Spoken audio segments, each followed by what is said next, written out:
Bienvenido al podcast de ABC. En esta oportunidad nos acompaña el doctor Julio Palomino. Él es biólogo, investigador y docente universitario.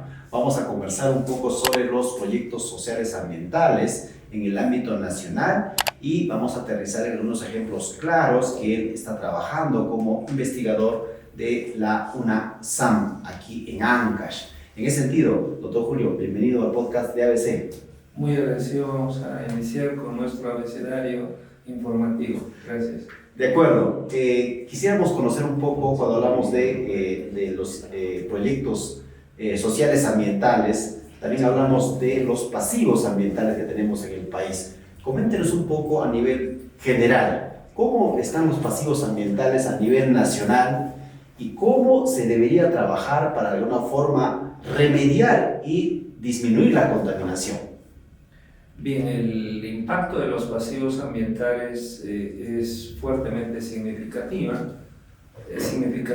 debido a que tenemos más de 6.000 pasivos ambientales declarados para el año 2023 y solo en Ancash pasamos los 1.000.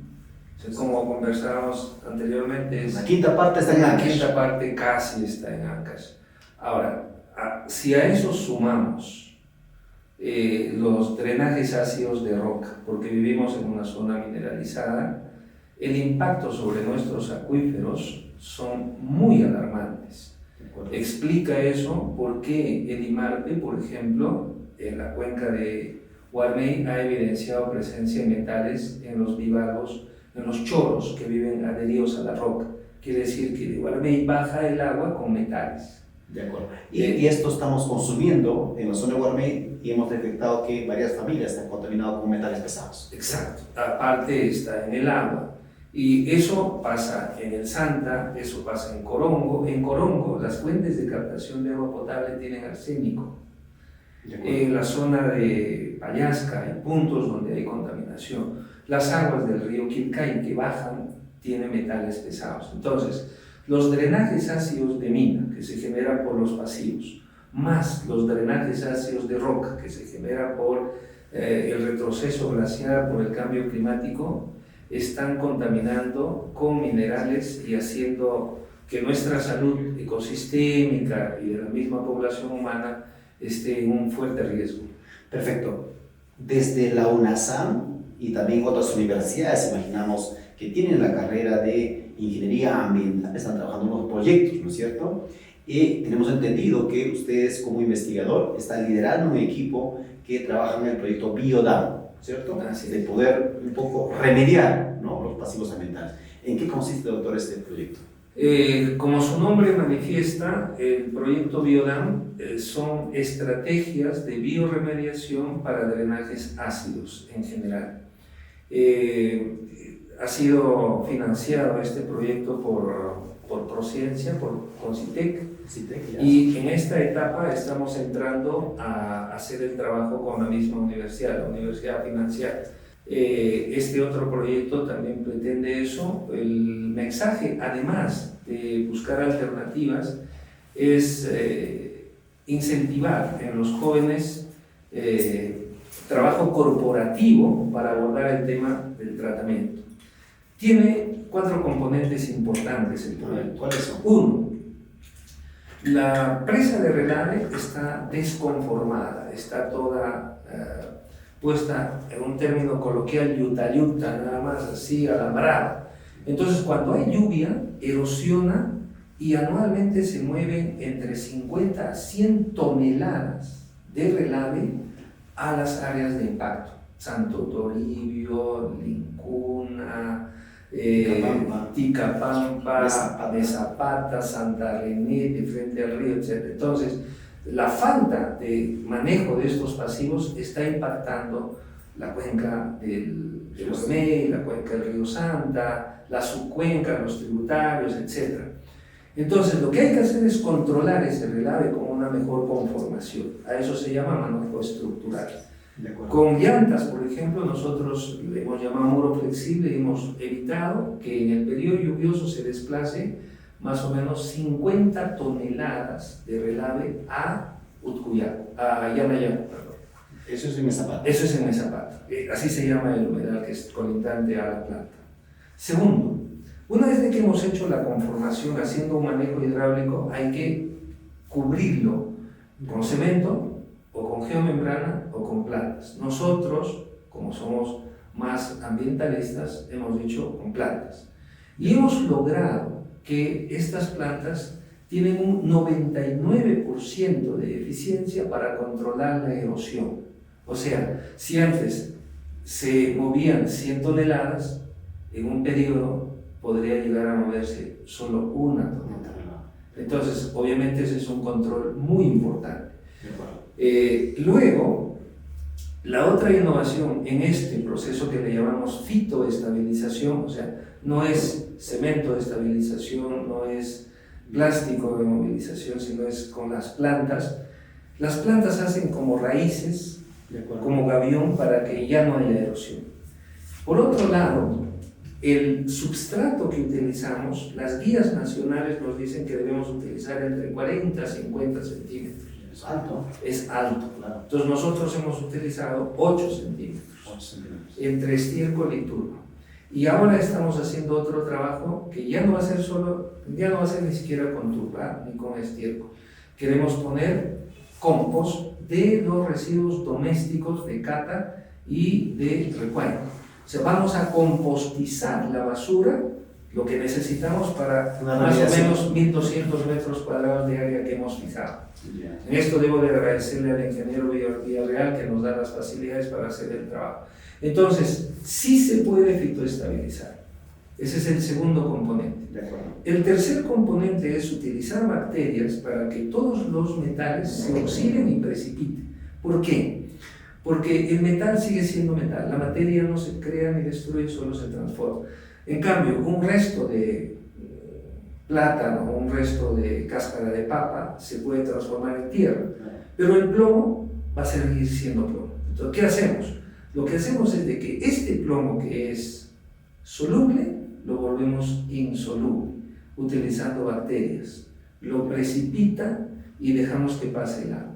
De acuerdo. Y esa agua que sale tiene un 60% menos de minerales y luego pasa por un humedal construido y ahí la eficiencia llega entre el 98 al 99%. O sea, digamos que es un agua mayor tratada, la que va a Mucho discurrir. más limpia. Incluso hemos encontrado que en el efluente de nuestro sistema Biodan ya hay presencia de renacuajos, hay presencia de macroinversión. Hay vida ya. Ya hay vida, ya hay vida. Eso es importante. Entonces, hay que mejorar la conformación de la presa de relave o del desmonte, hay que estabilizarlo con plantas, hay que secuestrar el máximo volumen que se pueda, plomo, cadmio, arsénico, los metales, para que el agua sobrenadante se siga limpiando y pueda seguir sirviendo los servicios ecosistémicos. De todo Mesa Pata, doctor, ¿de cuánta área estamos hablando y cuánta área han intervenido ustedes actualmente, por ejemplo? Nosotros hemos intervenido apenas con un 0.5% de todo el área. Sí. Pero está dando resultados. Hoy en día Totalmente. hay investigadores que están llegando de otras regiones a Sí. esta realidad y dicen, oye, que así está funcionando, ¿verdad? Mira, hay una propuesta que tenemos de la Universidad de Colorado para hacer un proyecto de investigación. Estamos en la tratativa y quieren demostrar ellos, junto con nosotros, de que esta es una alternativa viable para poder enfrentar los pasivos y la actividad minera. Este es el tema del Biodan, doctor. Del Biodan. Ahora vamos al tema del Estado. ¿Qué está haciendo el Estado para poder también remediar estos pasivos ambientales que ya son un problema latente para la contaminación? Ellos ya han comenzado el trabajo, se llama AMSAC, ¿Ya? es Activos Mineros Sociedad Anónima. De acuerdo. Ellos reciben dinero del Estado, de la empresa privada y otros para poder desarrollar investigación y hacerse cargo de la remediación. Acá en Ancash tenemos al menos 3 que están en la etapa de estudio, todavía no de ejecución. Lamentablemente toma tiempo, está en etapa de estudio y eso impacienta definitivamente a todos, Claro. ¿no? Porque el río se sigue impactando. Por supuesto. Los metales siguen llegando a nuestros peces y están llegando otra vez a nuestra comida. Entonces, pero ya se comenzó. El punto es de que AMSAC no puede implementar tecnologías que no están validadas. Eso significa que se tiene que primero validar una vez, 2 veces, hasta estar seguro de que eso va a remediar. Y el tema del biodam, ¿cómo sería para poderlo validar, doctor, y también pueda ser utilizada en como el AMSAP en todo caso? AMSAC nos ha venido también acá a Mesapata, ha visto nuestras publicaciones, ha venido y nos está invitando a Cerro de Pasco para hacer la validación de las estrategias que hemos planteado. Eso le permitiría reducir costos de operación más o menos en un 90% de lo que está planteado. Sí, exacto, ¿no? En todo caso.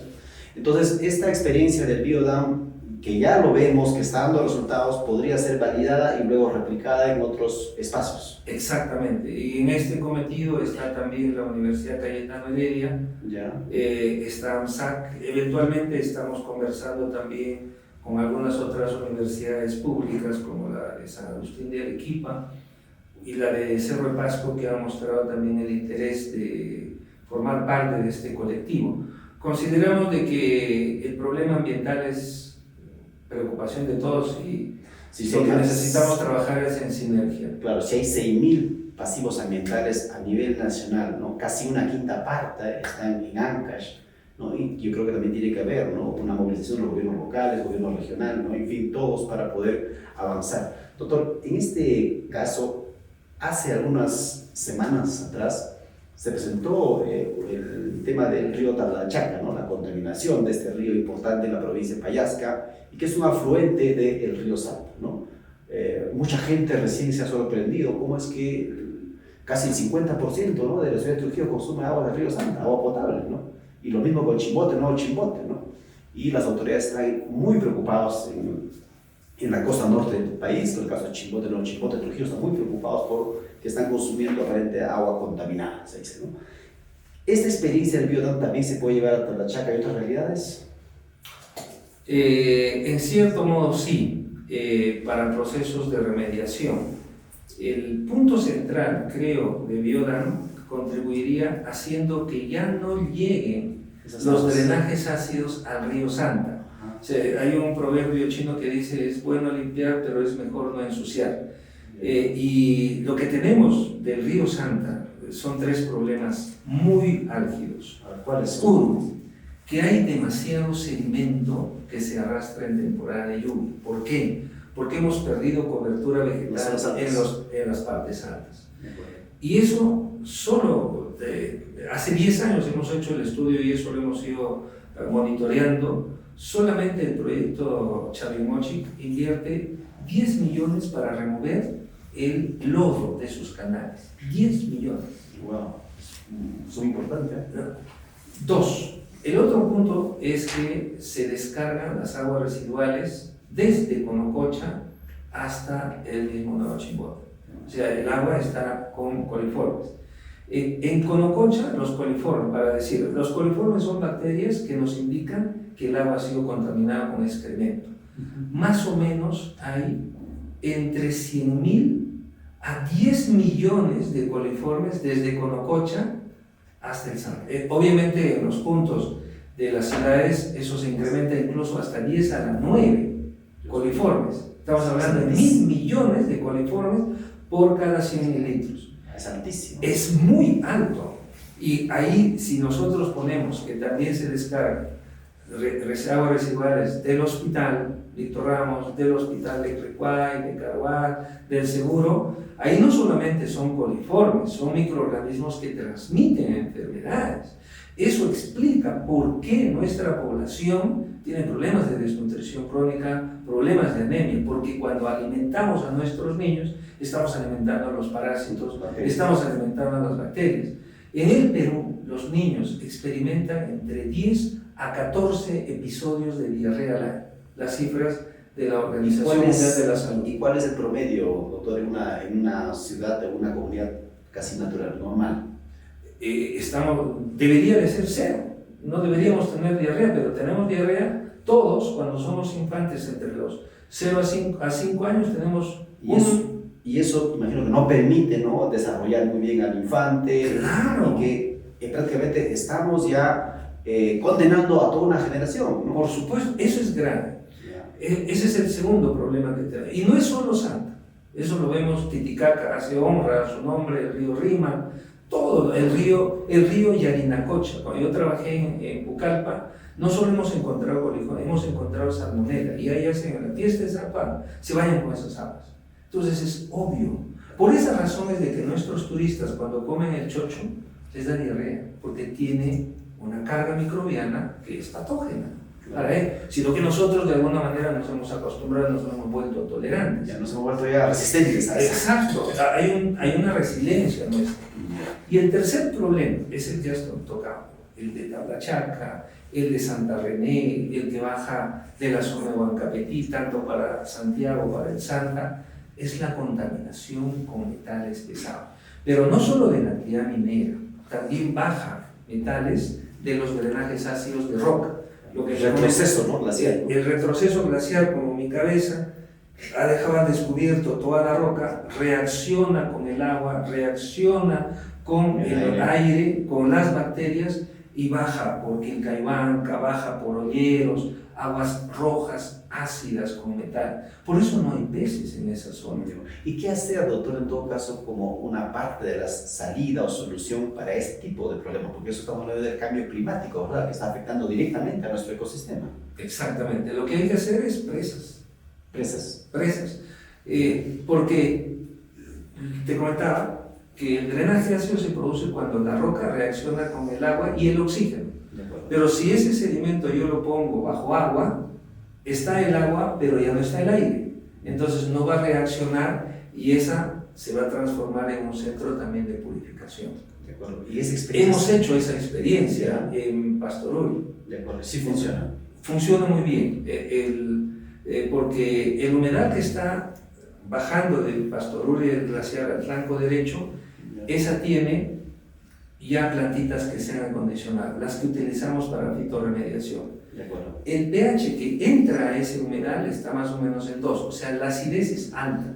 Es más alta cuando más cerca uno es, y es neutra cuando está a 7. O sea, es apto en 7, ¿no? Entonces, este humedal lo está levantando hasta 6.5, o sea, casi cerca a lo que se necesita para. Y entonces, la naturaleza, pero ¿cuánto le ha tomado la naturaleza? Le ha tomado 200 años. Ese humedal tiene una edad de 200 años. ¿Y eso se puede replicar en todo caso en este retroceso glacial que estamos viendo Sí. en diversas cuencas? Sí. Y obviamente no esperar que se demore 200 años. Nosotros podemos hacer que esta infraestructura natural se pueda ayudar haciéndolo en 4 años, 5 años. Perfecto. Doctor, dentro de este proyectos sociales ambientales, dentro de su experiencia, a usted, ¿qué es lo que mayormente le ha llamado la atención, ¿no? Porque estamos hablando, usted es un investigador de una universidad pública, ¿no es cierto? Donde hay jóvenes que llegan a buscar un mejor conocimiento, también desarrollarse y finalmente tener una profesión. Pero también hablamos de la retribución, ¿no es cierto?, con la sociedad. ¿A usted le impacta que estos jóvenes finalmente terminan haciendo, por ejemplo, su tesis del tema del biodam, haciendo tesis de repente de algún tema de remediación? ¿Esto es satisfactorio para usted?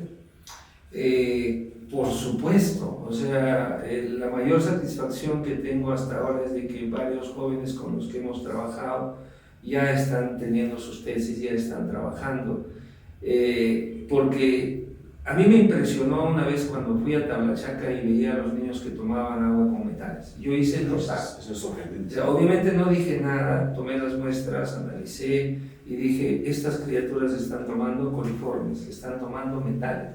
¿Qué vida les depara a esas criaturas?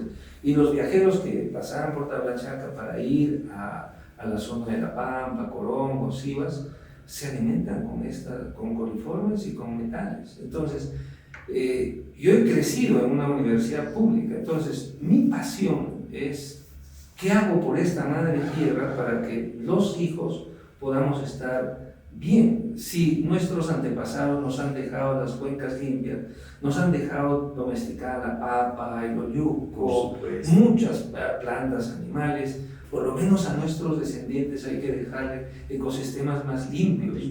Y ahí la idea no es decir que yo lo hago, yo no lo hago, sino lo que está faltando es el concepto de ciudadanía. Prensa, academia, sociedad civil, gobierno, empresa, Deberíamos trabajar juntos, deberíamos comenzar a recuperar el concepto de que el bienestar de uno depende del bienestar de todos. O sea, el bienestar de uno sacrifica el bienestar social. Al revés, el concepto Wari, el concepto Inca, el concepto Chavín, el concepto Huaylas, es trabajo colectivo. ¿Por qué hemos perdido eso? O sea, creo que debemos recuperar.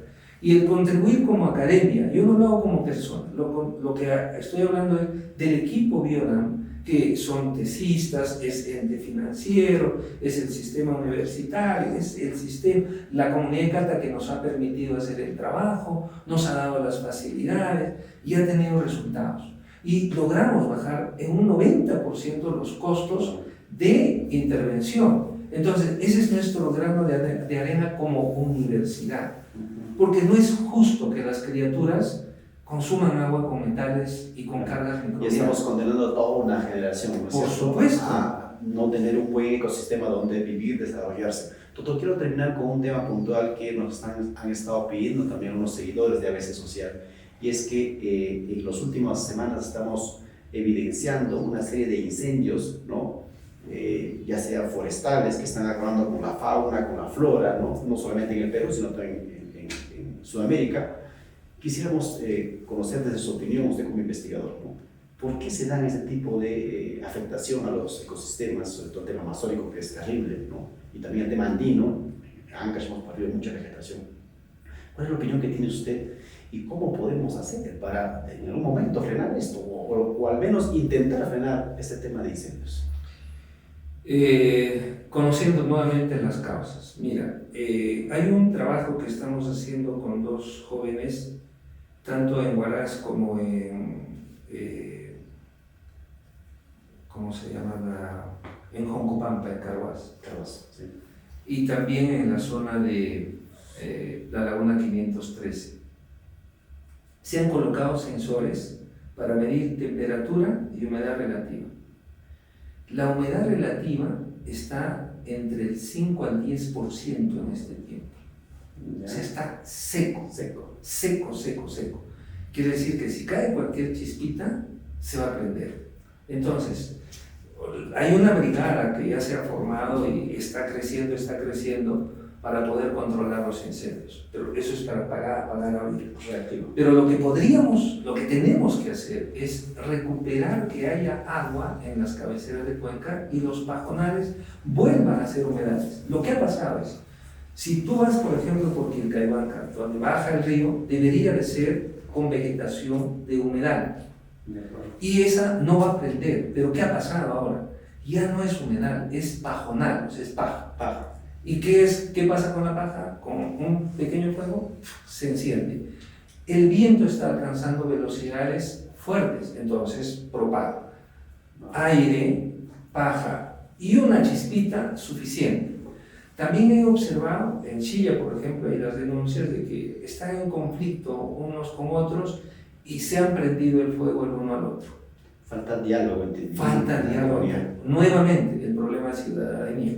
Entonces, el planteamiento es, bueno, ahorita hay que fortalecer estas brigadas para apagar los incendios y controlar, porque ya hay pérdidas de animales y humanas en nuestros bosquecitos, lo que ya ha costado años. En Brasil estamos llegando a los 5 millones de hectáreas de bosques perdidos.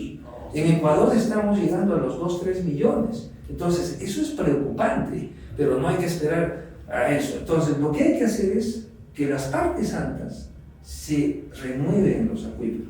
El agua de lluvia que está en temporada de oferta debe retenerse.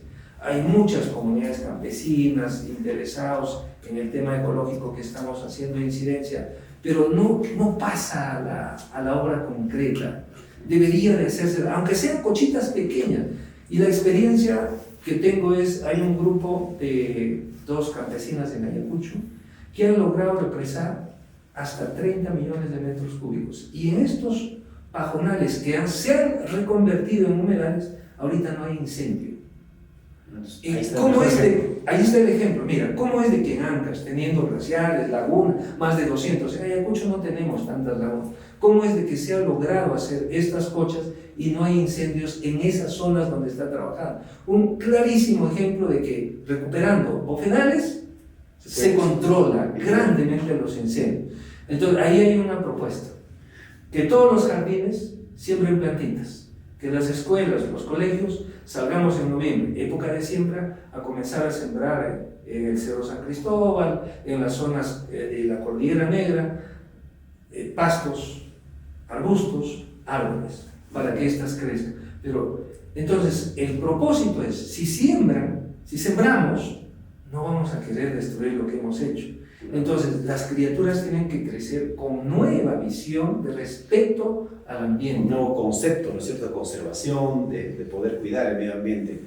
Y en la conservación está el éxito de que no puedan producirse más incendios en nuestro país.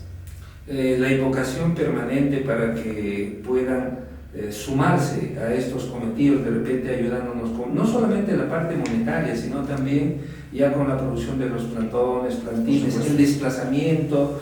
Ojalá esa sea la invocación que aterrice. Ya no quiero pedir a la mente de las personas, quisiera llegar solo al corazón, porque la mente es muy especuladora y no aterriza en acciones concretas. Perfecto, muchas gracias amigos por habernos sintonizado en esta oportunidad. Ha estado con nosotros el doctor Julio Palomino. Él es biólogo, investigador y docente universitario, y queremos recordarles que puedan suscribirse al canal de YouTube de ABC Social para que puedan seguirnos en las demás redes sociales también. Estamos en el Facebook, en el TikTok, y esperamos contar con otro tipo de investigadores como la calidad que tiene el doctor Julio Palomino para que puedan seguir brindándonos su opinión sobre cómo poder hacer un trabajo exitoso, digamos, cuando hablamos de proyectos sociales ambientales. Muchas gracias por su sintonía.